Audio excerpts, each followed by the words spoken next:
Assalomu alaykum aziz do'stlarimiz. Max Tuningdagi Tracker 2 Redline tayyor holatda bu avtomobilimizga qilingan ishlarni ko'rsatib obzor qilib beramiz. Birinchi navbatda tashqi qismlari oblisovkalari black piano qilindi. RS oblisovkani originalidan numerosi turgan variantidan taqib qo'yganmiz okamligi. Bundan tashqari kapotlarni bitta polirovka qilib, birini plyonka qilib berganmiz. Mana shunaqa idealni chiqadi. Toshda o'tganda yoki har xil qurilishlarni oldini oladi bu. Idealni chiqdi. Xudo xolisa bir keyin safar polirovkalarni ham qilib beramiz. Black piano paroklarni o'rnatib berganmiz. Krugovoy tonirovka, laboylarga so'zlashtirib urilgan.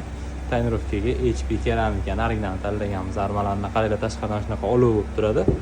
Ichkaridan ko'rinishi yarki bo'lib ko'rinadi. Plyonka o'ta yaxshi ham beradi. Oldinlari 100% tonirovkadan qilingan.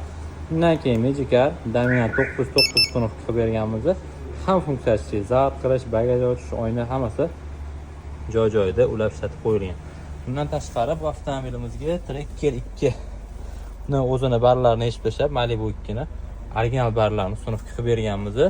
Shaxtalar hammasi krashnerlarda qotadi, parrandali begushi bo'ladi. Plata bilan qilinadi. Original ovoz suruvchi tormozlar bilan o'rnatib berganmiz.